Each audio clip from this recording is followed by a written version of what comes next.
بسم اللہ الرحمن الرحیم۔ الحمدللہ سے ہماری تلاوت کا سورہ انعام 7واں پارہ دوسرا پاؤ۔ اللہ کی حمد ہے، اللہ کی تعریف ہے، ہر چیز کا خالق اللہ ہے۔ اللہ رب العزت نے انسان کو بھی مٹی سے پیدا فرمایا، پھر زندگی کی فرصت عطا فرمائی۔ ایک وقت آئے گا پھر قیامت قائم ہو جائے گی۔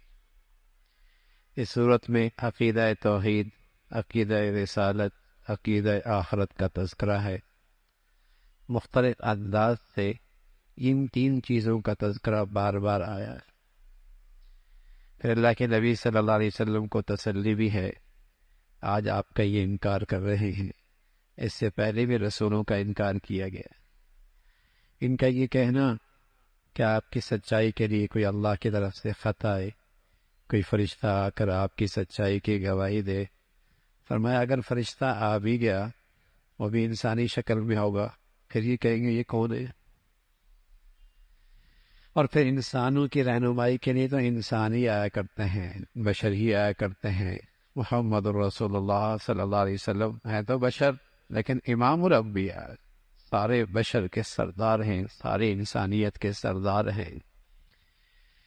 انکار کرنے والوں کا انجام کیا ہوا؟ زمین پہ چل پھر کے دیکھو اللہ کی پکڑ کیسی ہوئی۔ اللہ کی پکڑ بڑی سخت ہے، اس کی ایک شان ہے، دینا چاہے تو کوئی نہیں روک سکتا، پکڑنا چاہے تو بچا کوئی نہیں سکتا۔ اللہ کی ذات اور اس کی قدرت ہے کہ پکڑنا چاہے تو کوئی نہیں بچا سکتا، اور نوازنا چاہے تو کوئی بندش نہیں کر سکتا۔ ساری دنیا کے بندش کرنے والے اکٹھے ہو جائیں، اللہ دینا چاہے تو کوئی نہیں بندش کر سکتا، اور جس کی بندش اللہ کر دے کون کھلا سکتا؟ وَهُوَ الْقَائِلُ، وہ سب سے زبردست ذات۔ بڑا ظالم لوگ ہیں جو اللہ اور اللہ کے رسول کا انکار کرتے ہیں، قرآن مجید کا انکار کرتے ہیں۔ یہ بھی جب مصیبت میں پھنستے ہیں، کشتی جب ان کے ڈوبنے لگتی ہے، لہروں کے لہروں میں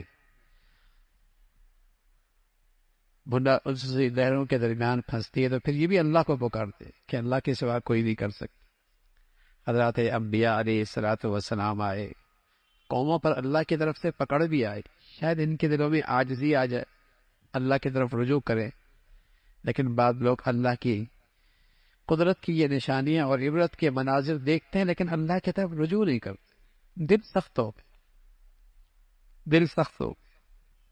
اب تو لوگ سائنسی توجیہات بیان کرتے ہیں، زمین کی پلیٹیں ہل گئی تو زلزلہ آ گیا، کسی کا اس طرح خیال نہیں رہتا کہ یہ اللہ کی طرف سے تبدیل ہی ہے، سنبھل جاؤ، یہ فرصت ہے، توبہ کر لو۔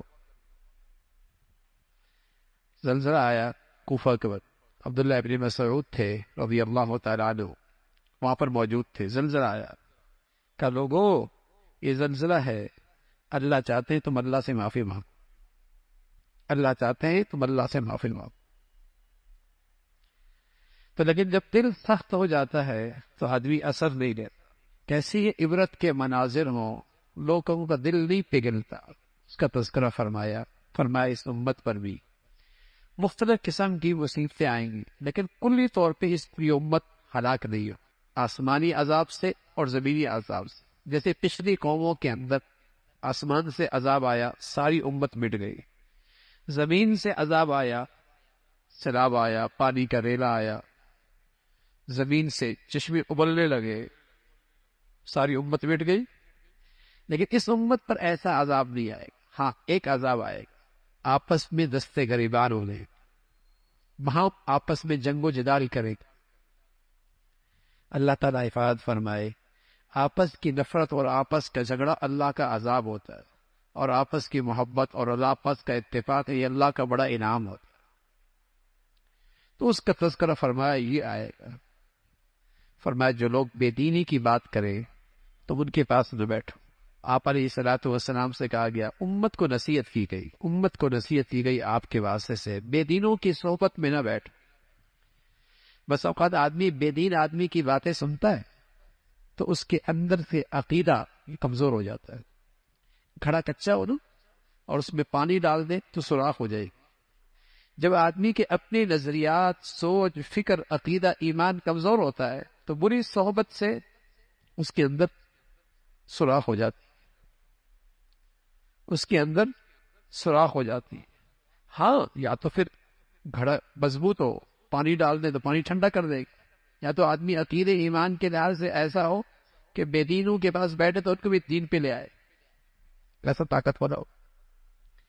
اس لیے ہر ایک کی سننا، ہر ایک کی پڑھنا، یہ کوئی عقل مندی نہیں ہوتی.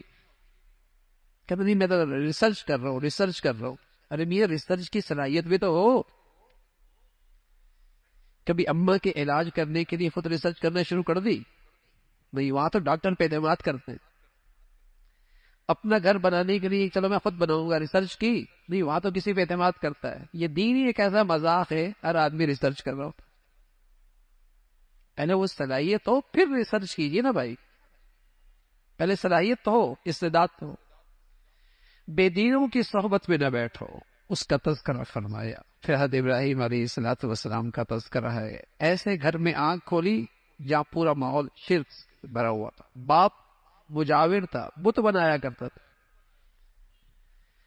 بہت سمجھایا اللہ کی توحید، اللہ کی بڑائی بہت سمجھایا. سورج، چاند، ستارے، یہ خدا صاحب شام کو غروب ہو رہا ہے، یہ چاند نکلتا ہے پھر غروب ہو جاتا ہے، سورج آتا ہے اور چلا جاتا ہے.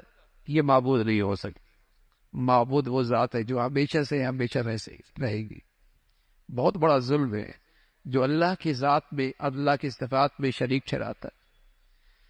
پھر 17 انبیاء علیہ الصلوۃ والسلام کا تذکرہ ہے. یوں تو بے شمار انبیاء دنیا میں آئے، لیکن ان 17 کے نام دو چند آیتوں میں اللہ نے ذکر کر دی اور فرمایا یہ سب اللہ کے برگزیدہ بندے تھے، ان کی پیروی کرو، کامیاب ہو جاؤ.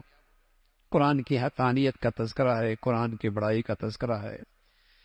فرمایا جیسے تم دنیا میں اکیلے آئے تھے نا، پھر قبروں سے اکیلے اٹھو گے، موت کے وقت بھی اکیلے ہی اٹھو گے، اس کا تذکرہ فرما. اور اللہ کو اس پہ پوری قدرت ہے. مرغی دیکھتے ہو، اس کے اندر سے انڈا مردہ پیدا ہوتا ہے، اور اس انڈے کے اندر سے اللہ رب العزت زندہ چوزا پیدا کر دیتا ہے. دیکھتے نہیں اس کی قدرت؟ یوں انڈا توڑے تو نہیں ملے گا، سر کہاں ہے، آنکھیں کہاں ہیں، کلیجہ کہاں ہے، ٹانگیں کہاں ہیں. لیکن اللہ اسی انڈے کے اندر، اسی زردی کے اندر، اسی سفیدی کے اندر سے ایک زندگی پیدا کر دیتا ہے. اللہ کی قدرت، اللہ کی قدرت.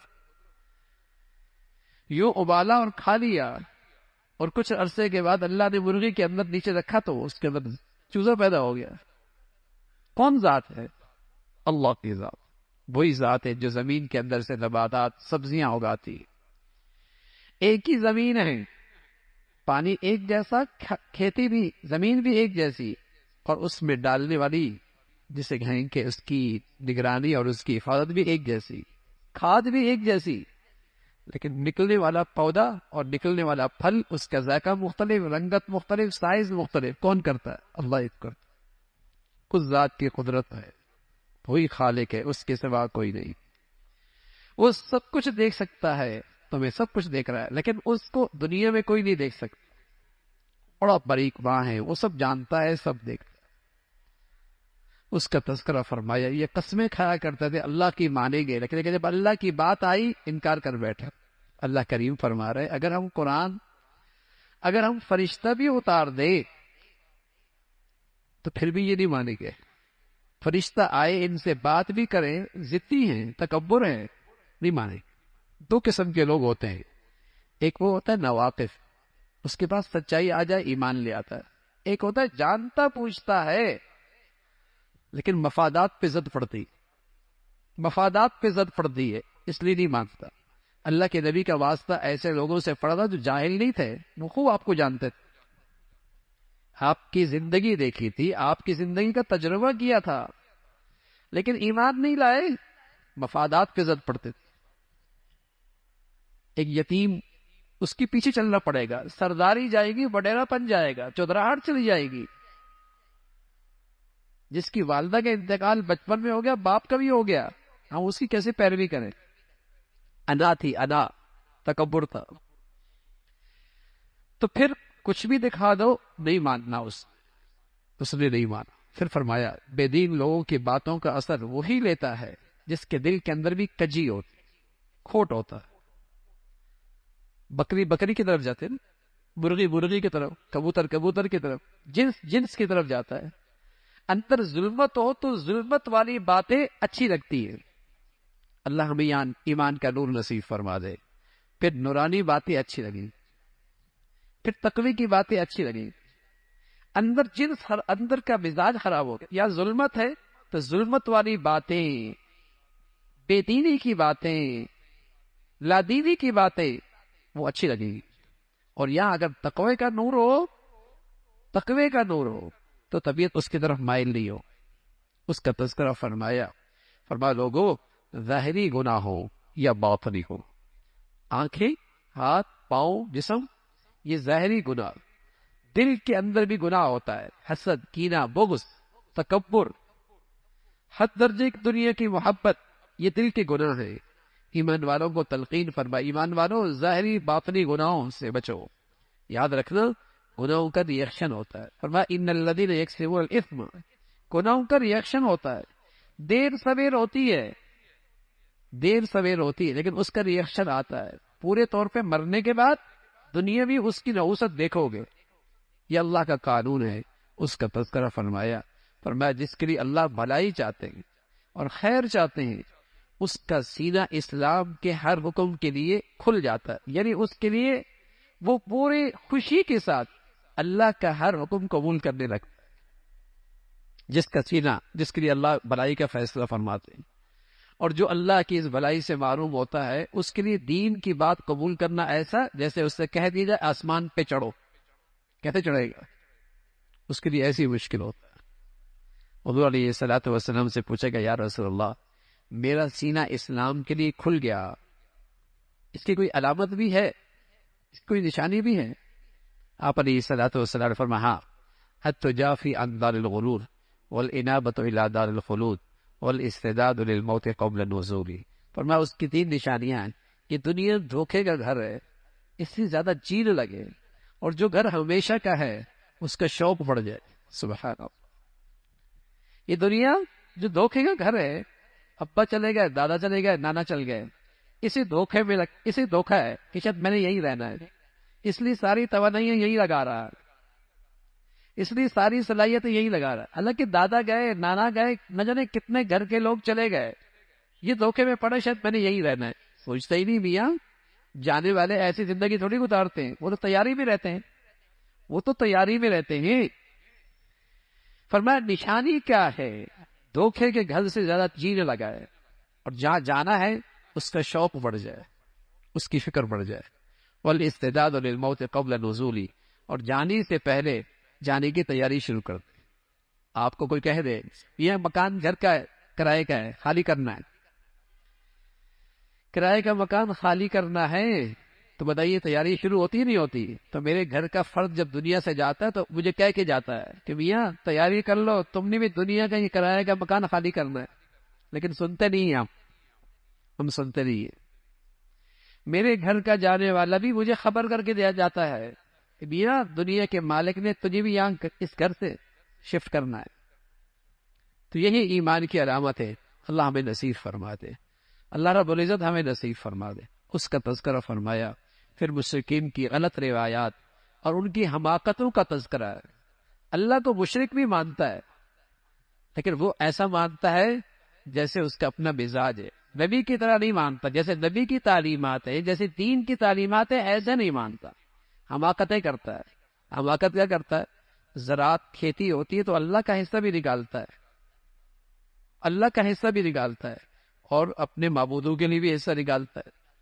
اللہ کا حصہ معبودوں میں مل جائے کوئی پرواہ نہیں، معبودوں کا حصہ اللہ کیسے مل جائے پریشان ہو جاتا ہے، کہیں معبود ناراض نہ ہو جائے۔ مسجد کے پاس سے گزرے گا، موسیقی کی آواز بلند ہو جائے گی، بابا کے پاس سے کر جائے گا، ایسا کر دے گا، ادھر ڈرتا ہے، اس سے نہیں ڈرتا، اللہ سے نہیں ڈرتا، اللہ سے نہیں ڈرتا۔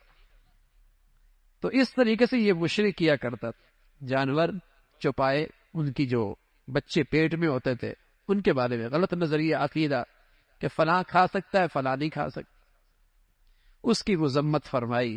اور پھر اللہ رب العزت نے تلقین فرمائی کہ دیکھو حق سچ کے ایک وظیفہ، ایک مضمون ہے، اور یہ نصیحتیں ہیں، اور یہ نصیحتیں گویا کہ عبداللہ ابن مسعود فرمایا کرتے تھے رضی اللہ تعالیٰ عنہ، اگر کوئی کہے کہ اللہ کے نبی دنیا سے تشریف لے گئے تو آپ امت تو کیا نصیحت کر کے گئے؟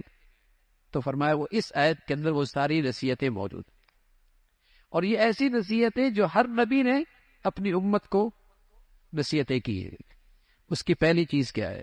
پہلی چیز ہے لوگوں اللہ کے ساتھ شرک میں، اللہ تشرک بشیء، والدین کے ساتھ حسن سلوک کر،